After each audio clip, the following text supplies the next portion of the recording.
Hello नमस्ते जय Hind. Teaching with पॅशनवर आपलं स्वागत आहे. आता आपण काय करणार आहोत, प्रिव्हियस इयर सोडवणार आहोत आणि तीही TIT म्हणजे टीचर ॲप्टिट्यूड टेस्ट, जी शिक्षक भरतीची आपली परीक्षा होणार आहे फेब्रुवारीमध्ये. त्याच्यामध्ये कोणत्या पद्धतीचं आपल्याला काय येतं, तर पॅडागॉजी येते, शिक्षणशास्त्र तिथेही विचारलं जातं. ते कोणत्या लेवलचं आणि कशा पद्धतीचं विचारलं जातं ते प्रश्न आपण आता सोडवणार आहोत. जवळपास 16 प्रश्न आपल्याला इथे सोडवायचे आहेत. ते विचारलेले आहेत, म्हणजे बघा 16 ते 18 प्रश्न विचारले गेले होते प्रत्येक पेपरमध्ये. TITचा हा पेपर होता आहे माझ्याकडे. एक 14 नंबरचा सेट आहे. तुम्हीही वाटल्यास जाऊन कन्फर्म करू शकता. त्याच्यामध्ये पेपरचं जे लेवल आहे ते त्याच्यामध्ये विशिष्ट असं साचेबंदपणा नाही की एकानंतर एक असे 10 पॅडागॉजीचे प्रश्न, त्याच्यानंतर 20 GKचे प्रश्न, त्याच्यानंतर 25 मॅथचे प्रश्न, असं काही नाही. सगळे मिक्स प्रश्न आहेत. त्याच्यामुळे त्याच्यातले जे प्रश्न आहेत ते मी स्क्रीनशॉट काढून तुमच्यासाठी प्रेझेंट करत आहे. कृपा करून लक्षपूर्वक व्हिडिओ बघा. आणि म्हणजे TITला सुद्धा किती तुम्ही आत्ता जी पॅडागॉजी वाचताय ती TITला सुद्धा किती महत्त्वाची आहे. शिक्षणशास्त्राशिवाय तुम्ही शिक्षक म्हणून काय रोल असेल तुमचा, हे तुम्ही सिद्ध केल्याशिवाय तुम्हाला शिक्षक होताच येत नाही. ही एक याच्या मागची काय आहे, सत्यता आहे. तत्पूर्वी तुम्ही जर टीचिंग विथ पॅशनवर नवीन असाल तर कृपा करून चॅनलला लाईक, शेअर आणि सबस्क्राईब करा, जेणेकरून आपल्याला TITमध्ये लाईव्ह येऊन शिकवता येईल. TITचे पेपर होण्यापूर्वी आपल्याला लाईव्ह येता येईल व शिकवता येईल आणि लाईव्हमध्ये बऱ्याच क्वायरीज दूर करता येतील, डिस्कशन करता येईल. असो, हा होता एक छोटासा संदेश तुमच्यासाठी की टीचिंग विथ पॅशनला सबस्क्राईब करा व तुमच्या मित्रमैत्रिणी जे TITची तयारी करतात त्यांच्यापर्यंत शेअर करा. TIT BEdवाल्यांना डायरेक्ट देता येते आणि जर तुम्हाला 1ली ते 8वीला लागायचं असेल तर तिथेसाठी तुम्हाला TET पेपर 1 किंवा 2 पास पाहिजे. ज्यांना 6वी ते 8वीला लागायचं त्यांना TET 2 पेपर पास पाहिजे. ज्यांना 1ली ते 5वीला लागायचं त्यांना TET 1 नंबरचा पेपर पास पाहिजे, सेंट्रलचे असो किंवा महाराष्ट्राचे असो. चला आता काय करू, आपण हा पेपर सोडवूया. कोणत्या पद्धतीचं शिक्षणशास्त्र TITमध्ये विचारलं जातं ते बघूया. आकलनादरम्यान इतरांबद्दल माहिती अधिक किंवा कमी प्रमाणात रूपांतरित होणे म्हणजे इतरांबद्दल आकलन जेव्हा होतं, एखाद्या भाषेचं असेल किंवा एखाद्या गोष्टीचं असेल, तेव्हा इतरांबद्दलची जी माहिती आहे ती अधिक किंवा कमी प्रमाणात रूपांतरित होते. त्याला काय म्हणतात? Information about other is converted into more or less code during cognition is. This is stereotype, conformity, imprinting, socialisation तर असू शकत नाही. सामाजिकरणाची व्याख्या वेगळी आहे. अंकित करणे याचीही व्याख्या वेगळी आहे. अनुरूपता तर होऊ शकत नाही. त्याच्यामुळे साचेबंद काय, स्टिरियोटाईप हे याचं आन्सर आहे. A क्रमांकाचा याचा आन्सर आहे. पुढे बघूया आपण नेक्स्ट प्रश्न. मूल केंद्रित पद्धतमध्ये व्याख्याने आणि प्रात्यक्षिक करण्यासाठी शिक्षकाने कोणती सावधगिरी बाळगली पाहिजे? शिक्षकाचा कुठला रोल असेल याच्यावर प्रश्न आहे. What a precaution does a lecture should take to make a lecture cum demonstration method of child center method. तर काय करायचं आपल्याला, मूल केंद्रित पद्धत म्हणजे आपण काय शिक्षक केंद्रित पद्धती आहे का सध्याची, नाही, विद्यार्थी केंद्रित पद्धतीमध्ये व्याख्यान आणि प्रात्यक्षिक करण्यासाठी शिक्षकांनी कोणती सावधगिरी बाळगली पाहिजे? प्रात्यक्षिक हेतूने प्रयोग व्यवस्था आणि उपाययोजनांचे उपाययोजन व व्यवस्था करण्यात विद्यार्थ्यांचा सक्रिय सहभाग घेणे. ठीक आहे, सक्रिय सहभागी मुलांना केलं तर ते शिकतील. विद्यार्थ्यांना स्वतंत्रपणे वाचन करण्यास स्वातंत्र्य देणे. ठीक आहे, वाचन केल्यामुळे त्यांची जी क्रिएटिव्हिटी आहे ती पणाला लागेल. विद्यार्थ्यांना जिज्ञासा पूर्ण करण्यासाठी दर चरण पद्धतीमध्ये प्रात्यक्षिक आयोजित करणे. नेहमी प्रात्यक्षिक आयोजित केल्यामुळे त्यांना काय होईल, तर स्वानुभवातून शिकता येईल. तर शेवटचा पर्याय आहे वरील सर्व, म्हणजे या सगळ्या बाबी इथे बरोबर आहेत. त्याच्यामुळं याचं उत्तर येईल वरील सर्व. त्याच्यानंतर नेक्स्ट नंबरचा प्रश्न आहे. एका व्यक्तीचा असा ठाम विश्वास आहे की संगोपनाचा त्याच्या मुलाच्या विकासावर अतिशय परिणाम होतो, तो याच्याशी सहमत होणार नाही. चे महत्त्व म्हणजे संगोपनाचा त्याच्या मुलाच्या विकासावर परिणाम होतो असं एका व्यक्तीचा काय आहे, विश्वास आहे, ठाम आहे. हेरिडिटीचा त्याच्या म्हणजे त्याच्या मुलाच्या वाढीवर किंवा संगोपनावर परिणाम होतो असं त्याचा ठाम मत आहे. एका व्यक्तीचा असा ठाम विश्वास आहे की संगोपनाचा त्याच्या मुलाच्या विकासावर अतिशय परिणाम होतो, तो याच्याशी सहमत होणार नाहीचे महत्त्व. तो कशाशी सहमत होणार नाही याचे महत्त्व. बरेच कॉम्प्लिकेटेड प्रश्न विचारतात. अनुवांशिक घटक समवयस्क लोकांमध्ये मिसळण्याची संधी, घरातील आनंद, आई वडील प्रदर्शित करीत असलेला प्रेमळपणा. तर त्याचं जे काही आजूबाजूचं वातावरण आहे, संगोपन आहे, म्हणजे त्याला जे दिले गेलेलं वातावरण आहे त्याचा संगोपनावर त्याच्या व्यक्तिमत्वावर परिणाम होतो. म्हणजे तो अनुवांशिकतेला काय करणार नाही, अनुवांशिकतेशी तो सहमत होणार नाही. म्हणजे जेनेटिक फॅक्टरशी तो काय सहमत होणार नाही. त्याचं म्हणणं आहे की जसं मी त्या मुलाला घडवलं तसा तो घडेल. त्याच्यानंतर पुढे एखाद्याची आपली गुण मनोवृत्ती किंवा व्यक्तिगत प्रक्रिया इतरांना दर्शवण्याच्या प्रक्रियेला म्हणतात. एखाद्याची आपली गुण मनोवृत्ती किंवा व्यक्तिगत प्रक्रिया म्हणजे काय, तर the process of attributing one's own traits attitude or subjective process of others is called. म्हणजे काय आहे, तर एखाद्याची जी आपली स्वतःची मनोवृत्ती आहे, गुण मनोवृत्ती आहे किंवा व्यक्तिगत प्रक्रिया आहे ती इतरांना दर्शवण्याच्या प्रक्रियेला म्हणजे आपलं जे स्वतःचं वागणं बोलणं आहे तर ते प्रदर्शित करण्याच्या प्रक्रियेला काय म्हणतात. पूर्वस्थिती प्रिडिस्पोजिशन नाही, प्रतिगमन तेही होणार नाही, रिग्रेशन होणार नाही, मनोरचना डिस्पोजिशन हेही होणार नाही. त्याच्यानंतर 4 नंबरचं प्रक्षेपण म्हणजे काय, तर प्रोजेक्शन हे मात्र तिथे याचं उत्तर होईल. म्हणजे काय होईल, तर त्याची जी स्वतःची एक प्रक्रिया आहे, आपली जी मनोवृत्ती आहे किंवा व्यक्तिगत प्रक्रिया आहे ती इतरांना दर्शवणे म्हणजे काय करणे, तर प्रक्षेपण करणे. जसं आपण म्हणतो बातम्यांचं वगैरे प्रक्षेपण म्हणजे काय आहे, तर त्याचं जे स्वतःकडे जे नॉलेज ज्ञान आहे ते इतरांना सांगणे म्हणजे प्रदर्शित करणे. त्याच्यानंतर आहे आक्रमकतेचे कारण हे आहे, कॉजेस ऑफ ॲग्रेशन.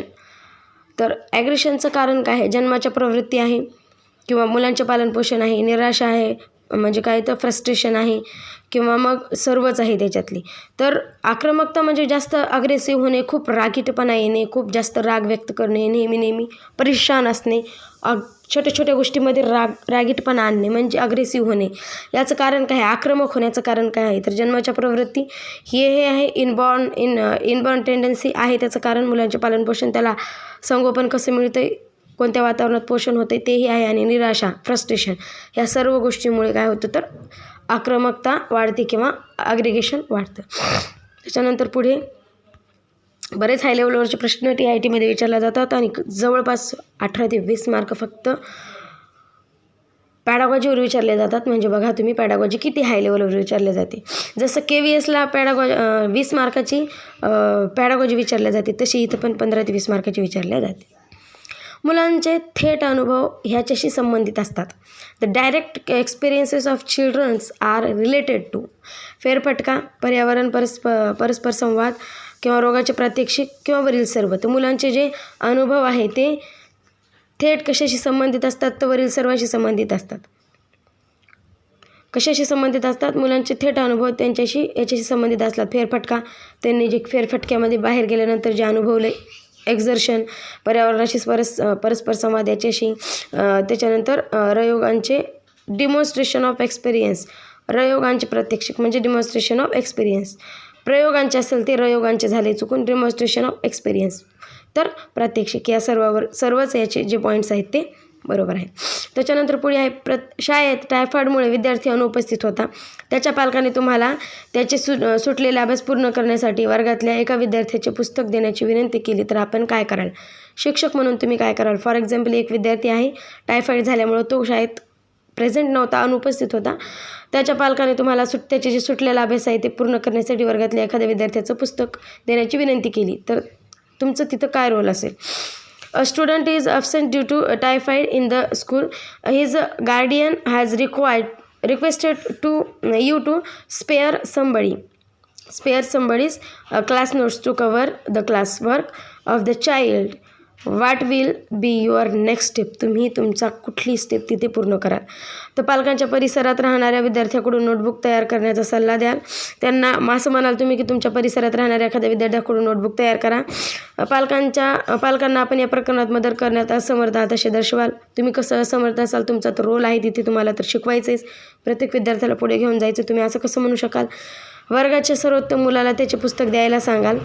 ठीक आहे, वर्गाच्या सर्वोत्तम मुलाला त्याचे पुस्तक द्यायला सांगाल किंवा पालकांना सांगाल की काळजी करू नये, मूल स्वतः वर्ग काम पूर्ण करून घेईल असे सांगाल. तर त्याचं सुटलेलं होमवर्क ते कसं पूर्ण करेल, तर तुम्ही वर्गाच्या सर्वोत्तम मुलाला सांगाल की त्याचं पुस्तक त्या मुलाला दे, म्हणजे तो त्याचं होमवर्क राहिलेलं कव्हर करेल आणि पूर्वपदावर पुन्हा शाळेत येईल. त्याच्यानंतर यामध्ये आत्मघाती प्रवृत्ती फार सामान्य नाहीत. Suicide tendencies are not very common. कुठल्या व्यक्तींमध्ये ज्या आत्मघाती प्रवृत्ती म्हणजे सुसाईड करणे ज्या पद्धती आहेत किंवा सुसाईड केल्या जातात तर ते कॉमन नाही. तर एकाकी व्यक्ती तर साहजिक आहे सुसाईड करण्याचा प्रयत्न करतोच. वृद्ध व्यक्ती, ओल्ड एजेस लोक पण एकटेपणाला कंटाळून सुसाईड करतात. विवाहित व्यक्ती हे कमी करतात. आणि नैराश्य डिप्रेशनमध्ये आलेले लोक तर कायमच काय करतात, सुसाईड करतात. विवाहित व्यक्ती फक्त आत्मघाती प्रवृत्ती कमी आहेत त्यांच्यामध्ये, म्हणजे सुसाईड करण्याचं प्रमाण कमी आहे. आत्मघात करणे म्हणजे सुसाईड करणे. त्याच्यानंतर आहे, जर एखाद्या शिक्षकाचे व्यक्तिमत्व कमजोर असेल तर त्याच्या विद्यार्थ्यामध्ये कमजोर व्यक्तिमत्वाचे गुणधर्म शक्यता असते. याचे कारण असे आहे, एखादा जर शिक्षक कमजोर असेल तर त्याचे विद्यार्थीही कमजोर होऊ शकतात किंवा शक्यता आहे त्याचे विद्यार्थी कमजोर असण्याची. काय कारण आहे? कारण विद्यार्थी शिक्षकांच्या वर्तनाचे अनुरूप आहे. विद्यार्थी आपल्या शिक्षकाच्या वर्तनाचे अनुकरण करतात. विद्यार्थी विकासाच्या टप्प्यातून जात असतात. विद्यार्थ्याला शिक्षकाप्रमाणे वागल्यामुळे प्रोत्साहन मिळते. तर याचं एक मेन कारण आहे, विद्यार्थी काय करतात, त्यांच्या शिक्षकांना फॉलो करतात, अनुकरण करतात त्यांचं. आणि त्यामुळे साहजिक आहे, जसं शिक्षक वागतात तसे मुलं वागतात. आणि ते शिक्षकच कमजोर असतील तर मुलंही तिथे कमजोरच असतील. पुढे आहे, POX ही संकल्पना सुचवून मानसरोग तज्ज्ञांचे मत असते की यामध्ये संतुलन असावे. कशामध्ये संतुलन असावे? व्यक्ती व इतर व्यक्ती, वस्तू मनोवृत्ती, व्यक्ती व इतर व्यक्ती आणि कल्पकता, तृतीय व्यक्ती आणि कल्पना, यापैकी सर्व. तर मानसोपचार तज्ज्ञांच्या मते कशामध्ये संतुलन असावं? POX कॉन्सेप्ट सायकोलॉजिस्ट कशाची याच्यामध्ये कशाचं संतुलन असावं? तर व्यक्ती, इतर व्यक्ती आणि वस्तू मनोवृत्ती, म्हणजे person, the other person and the attitude object, याच्यामध्ये काय असावं? संतुलन असावं. तरच तो व्यक्ती मानसिकरित्या निरोगी राहू शकतो.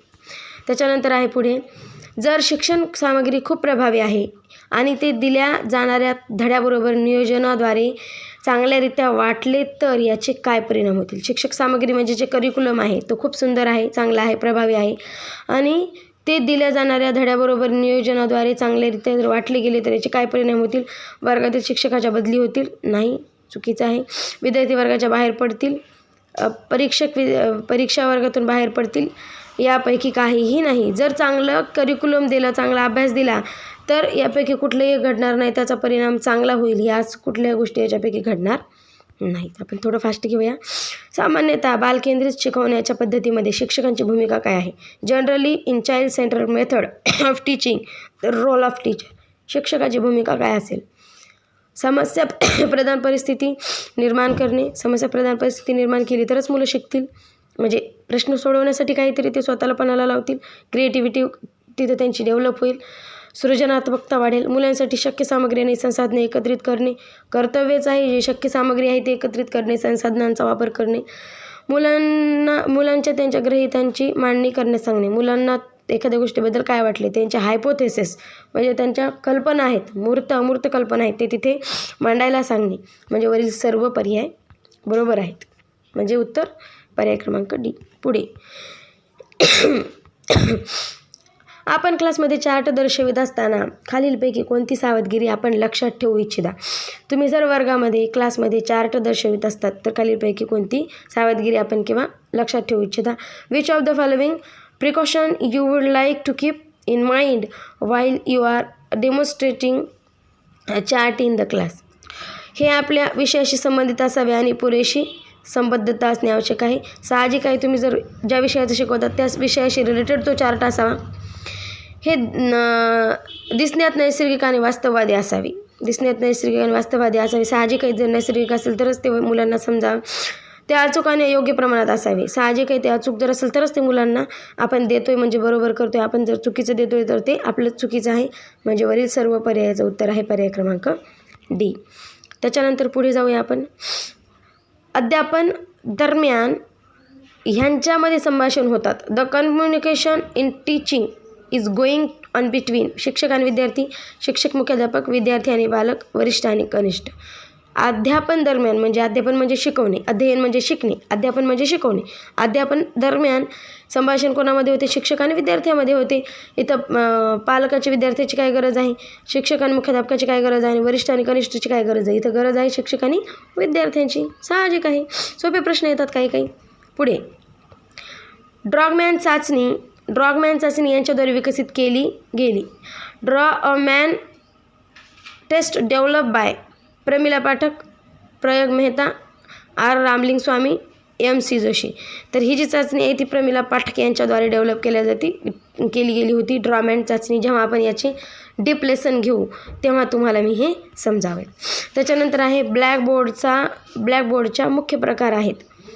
लाकडी ब्लॅकबोर्ड असतो. सिमेंट ब्लॅकबोर्ड असतो जो भिंतीवर चोपडा केलेला असतो सिमेंटनं आणि तिथे ब्लॅक कलर दिलेला असतो, भिंतीमध्ये अटॅच असतो तो, म्हणजे आणि तिथे सुद्धा बऱ्याच सूचना वगैरे लिहिल्या जातात, फलक लिहिल्या जातात.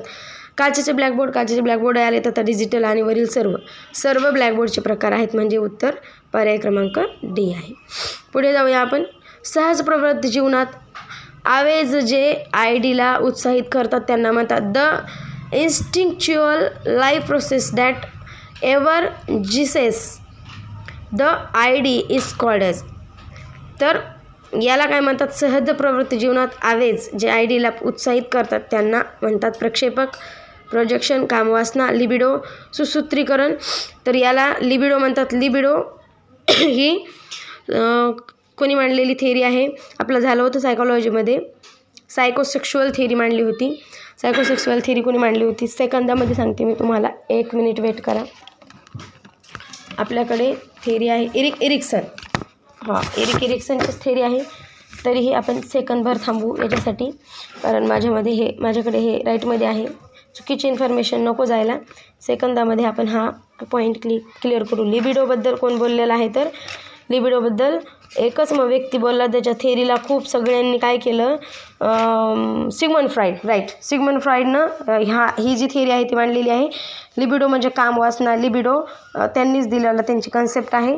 आणि सिग्मंड फ्राईड जे कोणते सायकोसेक्सुअल डेव्हलपमेंट, मनोलैंगिक विकासाची थेअरी त्यांनी मांडली. आणि लिबिडोची गोष्ट किंवा मग कशाची?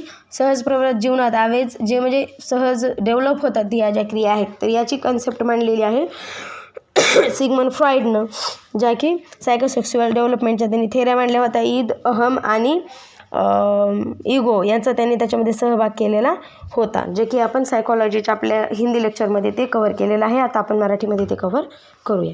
म्हणजे याचं उत्तर आहे कामवासना, लिबिडो. ओके, पुढे जाऊ आपण. नर्तक, खेळाडू, कारागीर यांसारखी उदाहरणे या अंतर्गत मांडता येतात. नर्तक, खेळाडू, कारागीर यांसारखी उदाहरणे कशामध्ये मांडता येतात? आंतरिक बुद्धिमत्ता नाही आहे. आपण बुद्धीचे प्रकार बघितले होते, किती प्रकार आहेत बुद्धीचे, त्याच्यामध्ये काय काय येतं सगळं काही आपण बघितलेलं आहे. अगदी सोप्या मेथडनं बघितलेलं आहे. आणि आपण बुद्धीचे प्रकार बघितले होते. 8 प्रकारची बुद्धी असते, त्याच्यामध्ये संगीतीय बुद्धी असते, त्याच्यामध्ये आणखीन किती बुद्धी आहेत त्या तुम्ही सगळ्या बुद्धींबद्दल आपण एक डीप लेक्चर आपलं झालेलं आहे. तर आता आपण बघणार आहोत भाषिक बुद्धिमत्ता, लिंग्विस्टिक इंटेलिजन्स, जे भाषेमध्ये परिपूर्ण आहेत त्यांना लिंग्विस्टिक इंटेलिजन्स म्हणतो. सर्वसामान्य बुद्धिमत्ता म्हणजे स्पेशल इंटेलिजन्स. आणि बॉडीली कायनेस्थेटिक म्हणजे शारीरिक क्रियात्मक, जे आपल्याला नर्तन किंवा खेळाडू बघायचं असेल तर त्यांच्या जर विशेष क्रिया ज्या आहेत किंवा त्यांच्यातलं वैशिष्ट्य बघायचं असेल तर आपल्याला बॉडीली कायनेस्थेटिकमध्ये आपण ते बघूया. ओके, चालेल. म्हणजे याचं उत्तर आहे पर्याय क्रमांक 4. असे काही खूप सोपे प्रश्न विचारले गेले.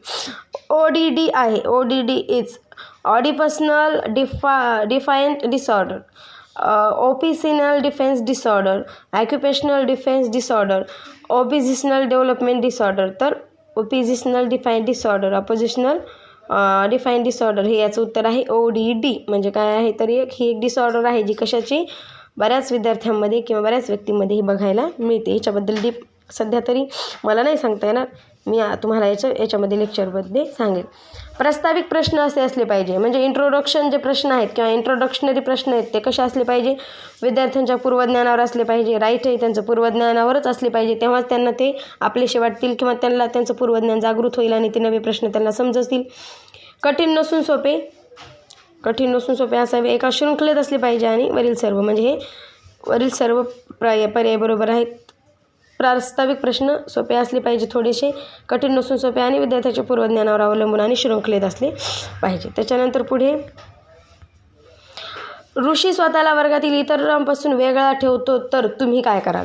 ऋषी keeps himself isolated from the rest of the class, you would. तुम्ही काय कराल? मूळ कारण समजून घेण्याचा प्रयत्न करा. त्याला इतर विद्यार्थ्यापासून अधिक वेगळे ठेवा, चुकीचं आहे. तुम्ही त्याला आणखीन वेगळं ठेवलं तर तो आणखीनच वेगळा होईल. प्राध्यापकांना माहिती द्या, मुख्याध्यापकांना माहिती दिल्यानं काय होणार आहे किंवा वरील कोणतेही नाही, चुकीचं आहे. तुम्ही त्याला त्याचं एकटेपणाचं कारण काय आहे किंवा तो स्वतःला का वेगळं ठेवतो त्याचं कारण शोधून काढाल, म्हणजे मूळ कारण समजून घेण्याचा प्रयत्न कराल. पुढे आहे शिक्षण पद्धत म्हणजे काय. What is teaching method. कला आणि विज्ञान दोन्ही काही सांगू शकत नाही. शिक्षक मेथड म्हणजे काय, कला आणि विज्ञान दोन्हीही त्याच्यामध्ये येतात, म्हणजे पर्याय क्रमांक सी. त्याच्यानंतर पुढे आहे साधारणतया ह्यांच्यासाठी व्याख्यानाची शिकवण्याची पद्धती सर्वोत्तम पद्धती मानली जाते. Generally lecture method is assumed as best method of, म्हणजे कोणत्यासाठी, हायस्कूल विद्यार्थ्यासाठी का इंटरमिजिएट विद्यार्थ्यासाठी का ग्रॅज्युएट विद्यार्थ्यासाठी का सर्व पुढील वरच्या सर्व विद्यार्थ्यासाठी. तर लेक्चर मेथड किंवा त्याला आपण म्हणतो कोणती पद्धती, व्याख्यान पद्धती, तर ती ग्रॅज्युएट विद्यार्थ्यांसाठी काय आहे तर योग्य पद्धती मानल्या जाते. आणि हायस्कूलच्या विद्यार्थ्यांसाठी नाही, त्यांना फक्त लेक्चरद्वारे शिकवता येत नाही, तर त्यांना क्रिएटिव्हिटी करूनही शिकवावं लागतं. त्याच्यानंतर पुढे संकल्पना आणि तत्वे शिकविण्याची मूलभूत गरज काय आहे. संकल्पना म्हणजे काय, what is the basic utility of the teaching of concept and principles. संकल्पना आणि तत्वे शिकवण्याची गरज काय आहे, मूलभूत गरज काय आहे. विद्यार्थ्यांना बाहेर वातावरणात उपस्थित असलेल्या वस्तूंची माहिती करून देणे, यांत्रिक उपक्रमाविषयी शिकवणे, निर्देश देणे आणि व्यावहारिक आकार शिकवणे किंवा वरील सर्व. तर या सर्व बाबी त्याच्यात इन्व्हॉल्व येतात, म्हणजे वरील सर्व याचं ऑप्शन क्रमांक 4 उत्तर आहे. त्याच्यानंतर 1 मिनिट. मतिमंद मुलास सामान्य मुलासारखी वागणूक दिली जाऊ शकते. ओके, मतिमंद मुलास सामान्य मुलासारखी वागणूक दिली जाऊ शकते. अ mental retarded child can be treated as a normal child. कोणत्या पद्धतीनं, खरे आहे, खोटे आहे का, कधी का वरीलपैकी कोणतेही नाही, खोटे आहे. मतिमंद मुलास आपण जर सामान्यासारखी वागणूक दिली तर त्याला ते समजणार नाही, म्हणजे ते चुकीचं आहे. ओके, मतिमंद मुलांना सामान्यासारखं समजणारच नाही, तर त्यांना आपण तशी वागणूक कशी देऊ शकतो.